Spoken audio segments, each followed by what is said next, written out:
Bəzən qəza şəraiti yaradan başqa amillər də olur. Piyadalar onlar üçün nəzərdə tutulmuş zolaqlardan düzgün istifadə edə bilmir. Ya ayağını zolağa qoymadan yolu keçməyə barədə hələ fikirləşir, ya ayağını qoyub nəqliyyatın intensiv olduğu yolda asta-asta yolu keçir və daha nələr.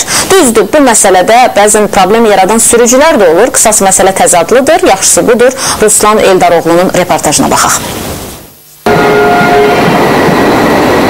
Şəhərin əksər yerlərində yeraltı və yerüstü keçidlərin kifayət qədər olmasına baxmayaraq, bəzi vətəndaşlar onlardan istifadə etməyə vərdiş edə bilmir. İstər cərimələr, istərsə də maarifləndirici tədbirlərə baxmayaraq, sakinlər piyada keçidlərini qoyub, avtomobillərin üştüdüyü yolda keçməyə üstünlük verir.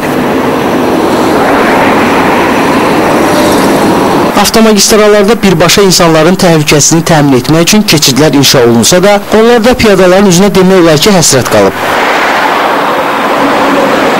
Paytaxt küçələrində apardığımız müşahidələr zamanında bu kimi qayda pozuntusuna yol verən sakinlərə rast gəldik. Bibi! Olmazdı ki oradan keçəsiz ana. Öndə piyada üçün keçid var. Niye oradan keçmədiniz buradan keçid? Valla bilmirəm heç nə.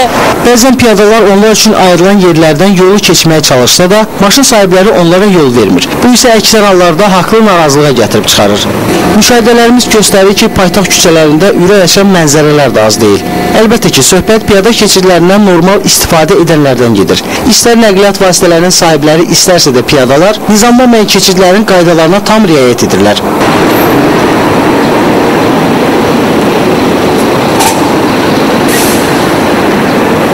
Belə çıxır ki, artıq çoxları qadağan olunan yerlərdən piyadaların keçməsinin çox vaxt ölümlə nəticələnən hadisələrə şərait yaratdığını yaxşı bilir. Baş Dövlət Yol Polis İdarəsinin İctimaiyyətlə Əlaqələr Şöbəsinin rəhbəri Kamran Əliyevin sözlərinə görə, qayda pozuntuları və piyadaların vurulması ilə nəticələnən hadisələrin əksəriyyəti sutkanın qaranlıq vaxtı və yağmurlu hava şəraiti zamanı qeydə alınır. Piyada keçidinə daxil olmuş və ya daxil olmaqda olan piyadaya yol verilməməsinə görə inzibati məsuliyyət nəzərdə tutulub, amma sözsüz ki, əgər piyada birinci zolağa daxil olursa, nəqliyyat vasitəsi üçüncü zolaqla hərəkət edirsə, əlbəttə o piyadanı gözləməyə də bilər, çünki piyadanın ona çatmasına ən azından bir 6-7 saniyə var və 6-7 saniyədə həmin nəqliyyat vasitəsi 100 metrdən çox məsafə qət edə bilər. Bu kimi halların qarşısını almaq və hadisələrin sayını azaltmaq üçün müvafiq cərimələrlə tərtib olunur.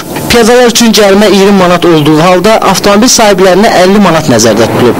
Unutmayın ki, ödənilən maddi cərimələr insan həyatı və mənəvi rahatlıqdan üstün ola bilməz.